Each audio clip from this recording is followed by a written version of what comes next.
Hi there, and welcome to this lecture. This video we will explore logical operators in Perl. We already looked at operators used for addition and subtraction of numbers. We also looked at into how we can concatenate strings. Now there are many more operators you can use to compare if your numbers are equal or if your strings are equal or number is greater or less or maybe they're equal. So let's explore this concept of logical operators. Before we do that, I do want to introduce you to a ternary statement. And a ternary statement is a block which takes an expression followed by a question mark, and then it returns a result, which is at position 1 if it's true, followed by colon, and another expression if it's false. For example, if I want to say print something which is a ternary expression, like 1, which evaluates the truthy, then I want to print yes. Otherwise, if it's not true, we use colon as mentioned before, and we're going to say no. If I go to the console, say perlscript.pl, it's going to say yes, because this is expression which needs to evaluate to true for us to print yes, and if it wouldn't be true, it would print no. In Perl, all the truthy values are 1 or a string which is of length at least 1. References are truthy because they're going to point to memory, even anonymous references if you're not assigned to scalars, or a negative number. Now, a falsy value is anything which is, for example, 0, undefined, or empty string. So if I want to say print is undef truthy, rerun the script, it's going to say no, it's not truthy. So same goes for example, if I want to say is empty string truthy? No, it's not. Now, one gotcha in Perl is that a string which holds a value of 0 is actually a falsy. You would expect that if it's a string, it holds a number which is 0, so technically it's not of a length 0, which I mentioned before, but there is an exception.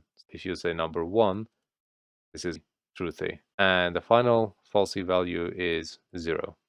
So if you run this, it's going to say no. Now let's try to do some comparisons with numbers. But before we move forward, I would like to introduce you to a feature which is called say. And say is just a handy function which automatically adds a new line at the end of whatever we're printing.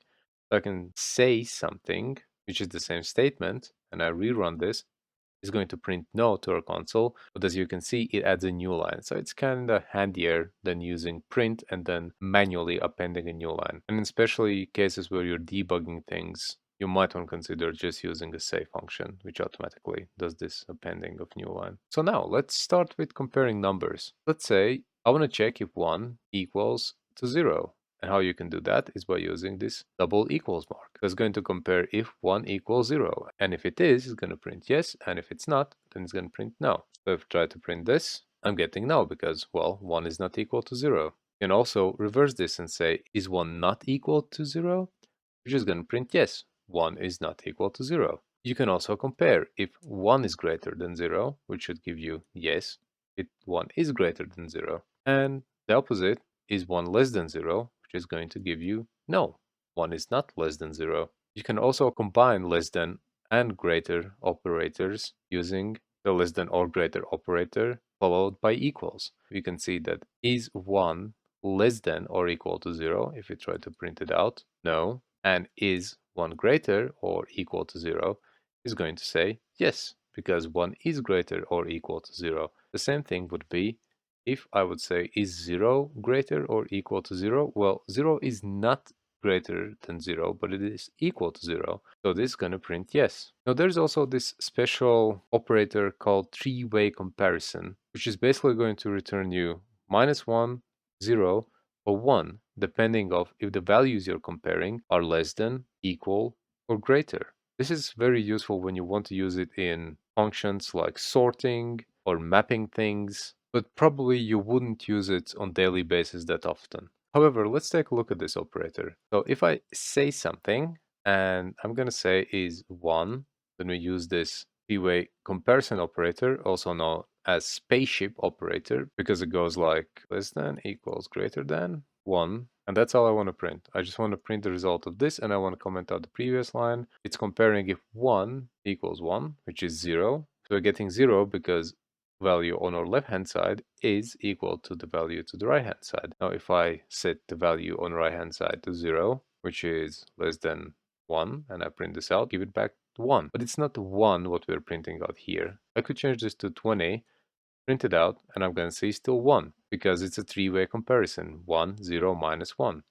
And now if I change the 0 to 40, which is actually bigger than 20, we're going to get minus 1. So you're going to get 1 if the value on your left-hand side is larger than the value on your right-hand side, 0 if both values are equal, or minus 1 if the value on your right-hand side is larger than the value on your left-hand side. Now let's look at strings. Strings are very similar. We have the same comparison logic, which you can say, for example, is A equal or greater to B. However, you need to use these special keywords instead of less than, equals than, or greater than operators. And the equivalent comparison operators for strings are called equal, that checks is A equal to B, and that's a no, because A is not equal to B. Then there's also not equal, is A not equal to B, which is yes, A is not equal to B. Now the next thing is LT for less than, and it's yes, because A is less than B in alphabetical order. I could swap this around and say is B less than A? Gonna be no, because B follows after A. And there's also greater than, which is GT. And this prints out yes, because is B greater than A? Which is yes, because B follows after A, and if I swap this around, I would get no. You also get equivalent operators for less than or equals, so you can use LE for less than or equals, so is B less than or equals to A, which is no, it's neither equal or less than, but if I change A to B, it's going to give us yes, because B equals B, and if I change this to C, I'm also going to get yes, because is B less than C? Yes, it is less than, but it's not equals. However, it passed the first condition, so we get yes. And as you have guessed, we also have greater or equal, so you can use GE for greater equals. Now the question is B greater than or equal to C? No. However, is C greater than or equal to C? Which is yes, because C equals C, so we get yes. We can also check this with D. So is D greater than or equal to C? Yes, yes it is, because D comes after C. Now another useful thing you can do in Perl is you can chain your expressions, such as 2 or more expressions has to be true in order to print our positive scenario, which is the yes string, or you can say one or the other scenario has to be true in order to print our positive scenario. Let's look at simple example. We could say 1 is bigger than 0, and we should use two ampersigns. 2 is bigger than 1. If we run this, we're going to see yes printed to a terminal. And this is because our left-hand side expression was true and our right-hand side expression was true. And that means we printed out the yes string. However, if I would change 1 to 3 and try to run the script again, it's going to print no. And this is because our left-hand side still evaluates to true. However, our right-hand side now evaluates to false. And we're indicating with two ampersigns that both of these expressions have to be true in order to go into the positive scenario, which is printing out the yes keyword. Now, if you only cared about one or the other expression being true, you can use these two pipes, which literally mean or. So now we're saying if the left-hand side condition is true or the right-hand side condition is true, then print out yes. If I run this, it's going to print yes. And what Perl does, it goes in this left-hand side, it evaluates if it's truthy, and if it is truthy, it's not going to even check the next expressions because we know already that our scenario passes, so we can print out the yes string. And you can chain these expressions even further by using brackets, such as I could say if 1 is larger than 0, and I encapsulate these with parentheses, and let's say if 2 is bigger than 3, or 1 is bigger than 0, save this, is going to print yes. If we bisect this, we're going to see that 1 is bigger than 0, and one or the other condition encapsulated after two ampersigns is true, which in this case 2 is not larger than 3. However, 1 is larger than 0, we're going to print yes string. If we would change this to two ampersigns, It basically means that all the conditions have to be truthy. If we rerun the script, we're going to see no, because now our second condition doesn't pass, and that means there is no point to evaluate the right-hand side expression because we know our expressions did not pass all the necessary conditions. And you can use this logic even with comparing strings, as we saw before. We looked at less than, equals than, or greater or equals than, and so on. It's not just the numbers. Now let's quickly look at assignment operators and some shortcuts. You already know that we can initialize a new variable, let's say a num, that holds a value of 20, using equal sign. And let's try to say this num in our console. If we save it, run it, we get print 20. And now, what if we wanted to add a number? We saw that we can add something to a number by saying num equals num plus 5. So we can get 25. But you can use a shortcut. And the shortcut is plus equal 5. And if we run this, we can see 25 again. So basically what this does, it says add 5 to the same variable we're currently working with. So add plus 5 to this num variable. It's just a neat way to do additions instead of writing the full num plus 5 and so on. And as you imagine, you can also use minus equals. We print this one out, we get 15.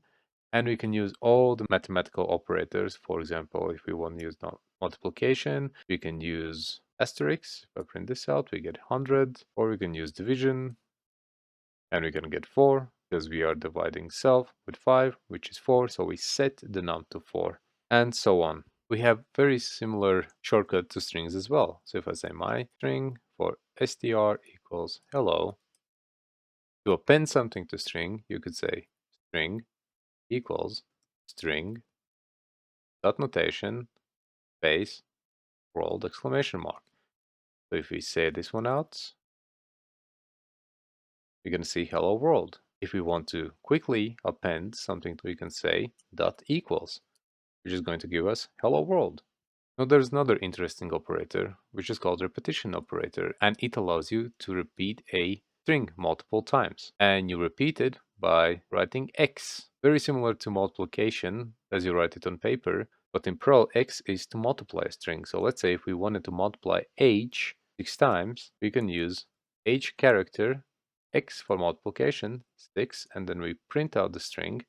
It's going to print HHH. And if we just add a space to make it more clearer, it's going to print out H space, H space, and so on and so on. We can also use operators to increment or decrement things. For example, my num, which equals 10, and we can say num plus plus, and say the num. If we print this out, we can see that num is 11. Or we can decrement num by saying num minus minus equals 9. So it might not seem that it's quite useful at this point, but it does become useful in loops and statements where we calculate things, and we will look into that in our next lecture. Just a final side note is that these are not all the available logical operators in Perl. However, these are definitely the ones you will find yourself using the most. And this is it for this video. We looked at different operators in Perl, how you put them in practice, in strings, numbers, and when you're trying to compare them between each other. I hope you found this video useful, and I'll see you at the next one.